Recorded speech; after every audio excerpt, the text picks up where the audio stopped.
E aí, pinguinos e pinguinas, tudo bem com vocês? Aqui é a Nubly e sejam bem-vindos a mais um vídeo do canal. Eu vou falar sobre open source, software livre, softwares proprietários e tudo mais, porque, sabe, eu acho que a galera ultimamente tá tendo uma ideia um pouquinho assim, um pouquinho deturpada do negócio. E eu que já estou no meio, basicamente assim, desde a metade de 2017, eu já vi muita coisa, já pesquisei muita coisa, e eu acho, tá? Eu acho que eu tenho propriedade o suficiente para falar sobre o assunto. Mas, como sempre, se eu falar alguma merda, se você tiver mais conhecimento do que eu, não destile ódio, fale como uma pessoa sensata falaria normalmente, vamos conversar, vamos dialogar. Porque, da mesma forma que você muito provavelmente vai aprender comigo, eu vou aprender com você. Eu tô aqui com meu caderninho de pautas, então se eu olhar para baixo é porque eu tô lendo as pautas. Oi, tudo bem? Eu sou o Doquinho. Desculpa atrapalhar, mas eu queria saber se você deu like no vídeo e se inscreveu no canal. Já?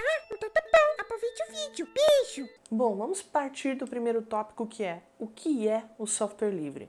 O software livre, ele falando em palavreado bem simples, bem fácil de você entender, é tudo aquilo que você pode ver e mexer. Ah, Nubly, como assim? Vamos supor que eu fui lá, eu criei um código e aí então esse código eu botei na licença do software livre. Isso quer dizer o quê? Que vocês têm acesso ao meu código, que vocês podem ver, mexer nele o quanto vocês quiserem para melhorar a ferramenta e disponibilizar para o resto da comunidade, para o resto do público, ou se não, a partir do meu código, criar um produto e vender. Isso é software livre, em sua forma mais pura e crua de ser exemplificada. Mas aí que tá, a gente tem aí então um outro lado da moeda, que seria o que é o open source. O open source é o contrário do software livre, ou seja, você só pode apenas ver esse código, não pode fazer nenhuma alteração e você não pode nem sequer pegar e utilizar esse código como base para algum programa e comercializar. Nesse caso, vamos supor, eu estou mexendo com um programa X, esse programa X ele é open source, mas deu um erro nele. Eu vou lá, posso olhar toda a linha de código que ali foi escrita e tudo mais, só que eu não posso fazer alteração. Eu encontrei o erro, mas eu não posso fazer autorização. Então o que eu tenho de fazer? Eu tenho que pegar esse erro, pontuar onde está o erro e mandar para os desenvolvedores que aí eles fazem a correção e lançam patch de atualização. Deu para entender a diferença? E aí é que chega na seguinte pergunta. Dona Nubly,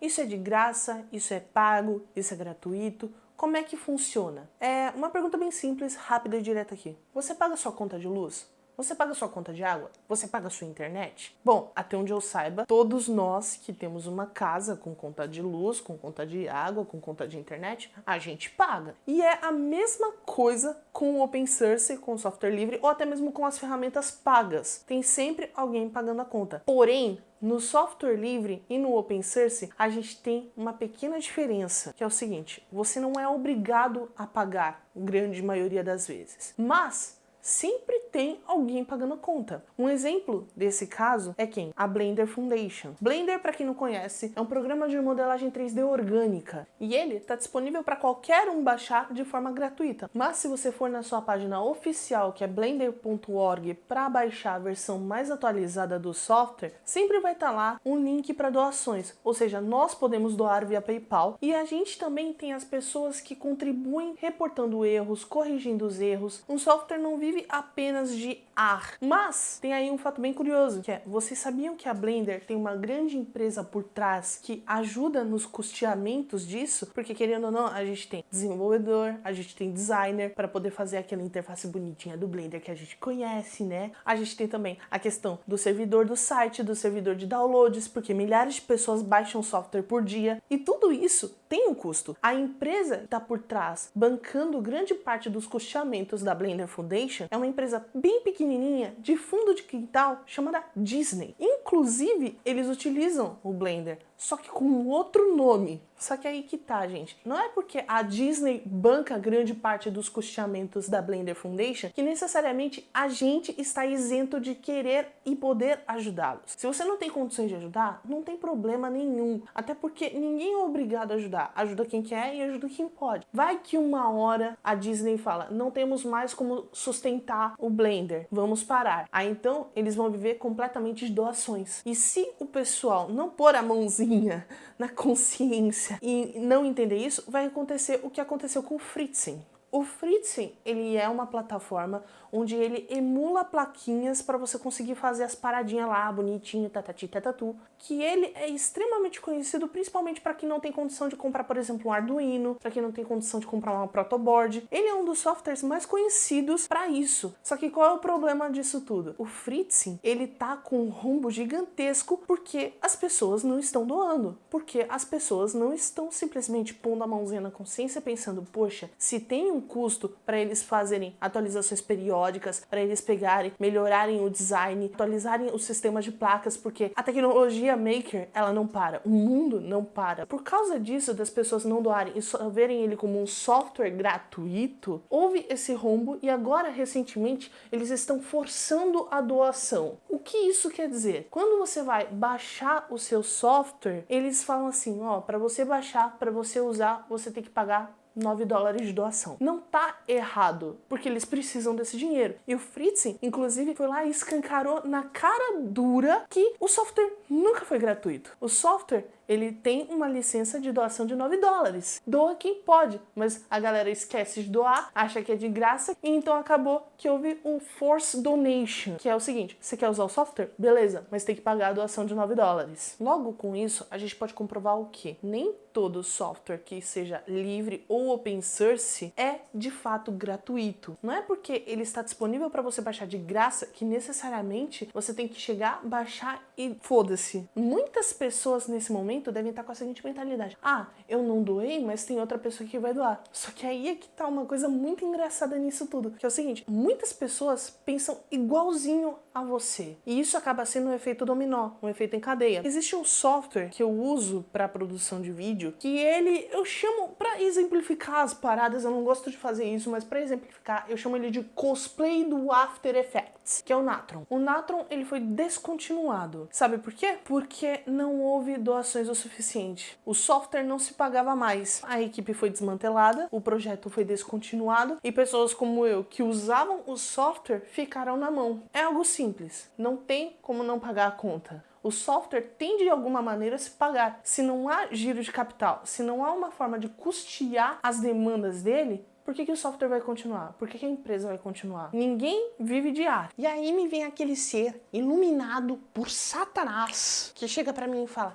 ai, é de graça, não sei o que, se tá liberado de graça, então é de graça. Cara, é sério. Vocês não fazem ideia, tá? Toda vez que chega uma pessoa pra mim falando que software livre e open source é de graça, um Stallman morre dentro de mim. Pra quem não entendeu a piada, eu vou explicar. Richard Stallman basicamente é o pai do software livre, tá? Mas eu gosto de chamar ele de Master of the Puppets dos xiitas do software livre. Tá ligado? Os xiitas, a galera fanática, aquela galera militante, os caralho a quatro, que são basicamente fanáticos de só usar software livre e os caralho a quatro. O Stallman, ele tá só alguns níveis acima, só alguns níveis, tá? Ele basicamente transcendeu o nível do xiita. É isso. E a partir de tudo isso que eu falei anteriormente, a gente chega no seguinte ponto, que é: qual é a diferença entre o código aberto e o código fechado? O open source e o software livre, ambos são códigos abertos. Só que a diferença, como eu disse anteriormente, é que um você pode mexer e o outro você não pode mexer. Mas o código fechado é tudo aquilo que você não pode ver. Tem um software lá, você mexe nesse software, você usa esse software, mas o código você não tem acesso. Você não vê uma linha desse código disponível na internet. E no final das contas a gente volta pro ponto anterior, que eu tava falando sobre ser de graça ou não, que então a gente pega e mentaliza o seguinte: não é porque o código é fechado que necessariamente ele é pago, e não é porque o código é aberto que necessariamente ele é gratuito. Para que isso tudo serve? Por que eu tô especificando? É porque, querendo ou não, você vai ter mais liberdade do que o outro. Vocês querem um exemplo simples, básico, rápido e direto? Android e iOS. Ah, o que tem? Ambos são sistemas operacionais. A gente tem o Android, que ele é mais popular, e a gente tem o iOS. O Android, ele é um sistema baseado em kernel Linux, enquanto o iOS ele é baseado em sistemas PSD. Se você tem um Android, você sabe muito bem que com o Android você pode fazer o que você quiser na hora que bem entender. Pode colocar tema novo, colocar teclado diferente, com ursinho. Pode inclusive fazer root no seu celular para desbloquear algumas funções diferentes de desenvolvimento e os caralho a quatro. Enquanto no iOS é aquilo que você tem e lide com isso. Uma puta desvantagem do código fechado é, por exemplo, a suíte da Adobe. Ela é uma suíte de código fechado. Se você encontra algum erro X, o que você tem que fazer? Você printar o negócio, escrever um texto, mandar para o suporte da Adobe. Aí então esse e-mail vai chegar, vai ficar no limbo da caixa de reclamações da Adobe, até que um dia eles vão ver esse e-mail, vão pegar, vão reportar para o suporte técnico, eles vão procurar esse problema. Quando eles acharem esse problema, aí depois de achar essa solução, e finalmente lançam o patch de atualização que vai chegar, enfim, para o consumidor final, no caso, tu. Só nessa brincadeira, eu não duvido que passe mais de 3 meses e você aturando esse bug por mais de 3 meses. Mas é o preço que se paga. E a luz apagou no meio. Que lindo! E da mesma forma que existem os códigos abertos e os códigos fechados, isso também se aplica em hardware. A única diferença é que em hardware é uma coisa palpável, uma coisa que você mexe, enquanto o software não, é uma coisa que você vê na tela do seu computador. Não é algo palpável, mas é algo que facilite para chegar nas vias de fato de se tornar algo palpável. Eu acho que deu para entender, né? Um exemplo de hardware fechado é, por exemplo, uma placa-mãe do seu computador.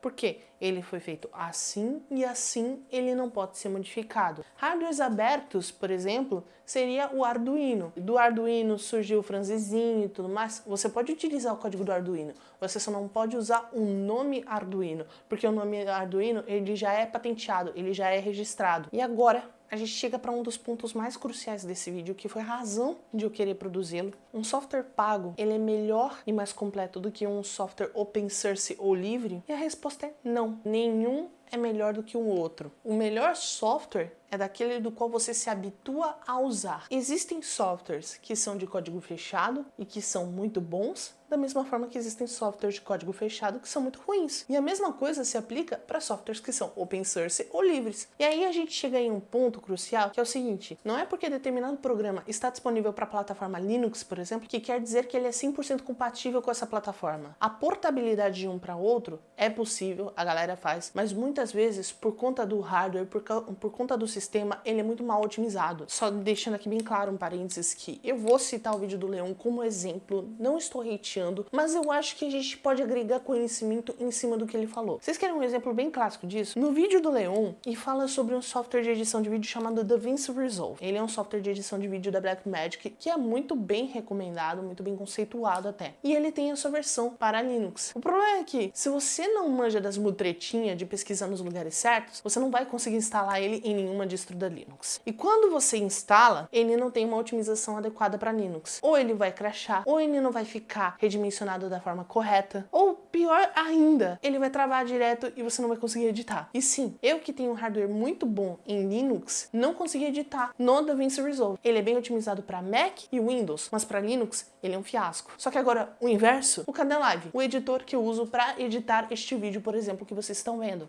O Kdenlive, ele é muito bem otimizado para Linux, mas para Mac e Windows, ele não é. Infelizmente, tem vários problemas, e um dos quais eu mais enfrento no Windows, porque eu trabalho com máquina Windows também. Sabe o que acontece quando eu configuro um atalho novo no meu Kdenlive do Windows? Ele simplesmente fecha na minha cara e dane-se. Ou eu utilizo os atalhos nativos, que são pré-configurados pelo próprio Kdenlive, ou senão eu não edito. Não é porque tem uma versão para sistema X que necessariamente ela vai ser 100% compatível e 100% eficiente. Logo tudo isso explicado, vocês vão entender a minha pequena raiva que eu tive com o vídeo do Leon. O Leon, ele apresenta o GIMP como o editor de imagem que ele utiliza para fazer seus thumbnails. E então ele chega falando assim, o GIMP ele não é tão completo quanto o Photoshop, mas ele supre as minhas necessidades. Ele basicamente falou isso e, cara, eu fiquei irada. Sabe por quê? Porque o GIMP é basicamente a mesma coisa que o Photoshop. Sabe o que muda de um pro outro? É que um você paga R$200 mês para poder usar, o outro você efetua a doação, tem aquela curva de aprendizado, tudo que está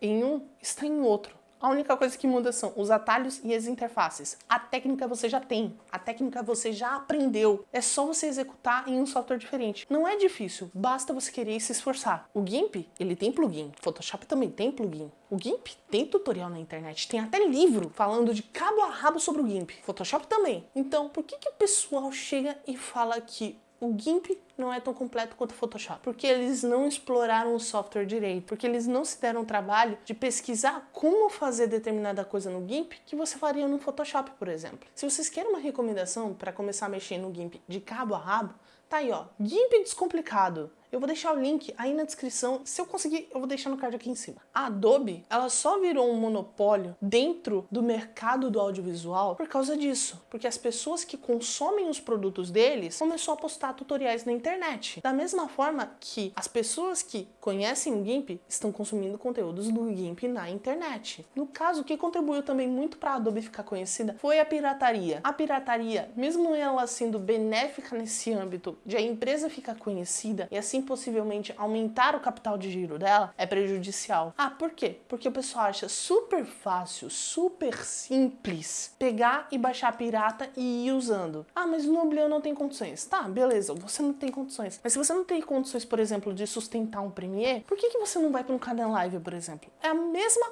coisa, velho. E ainda por cima, você utilizando o Kdenlive, você não corre risco de ter o seu computador invadido por hackers através de um crack que você pegou na internet. Estão entendendo onde eu tô querendo chegar? Quando você utiliza da pirataria, você acaba prejudicando a pessoa que desenvolveu o determinado software. Qual que é o problema de piratear? É exatamente aquilo que eu falei. Você ter algum problema no seu PC muito sério, roubo de arquivos, clonagem de cartão, no final das contas, você pode sair prejudicado. Software livre, open source, é um buraco muito mais embaixo. O pessoal só vê a ponta do iceberg, mas o tanto de comunidade de open source, de software livre, que eu já vi se desmantelar por conta de gente que não lê os termos e que não entende que tem alguém que paga a conta, não tá no gibi. Hoje pode não ser você, mas quem sabe amanhã, quando você perder o seu sustento porque a galera não entende que uma doação faz diferença, aí depois a gente conversa. Bom, eu acho que eu consegui explicar bem o que eu precisava explicar. Eu vejo vocês na próxima.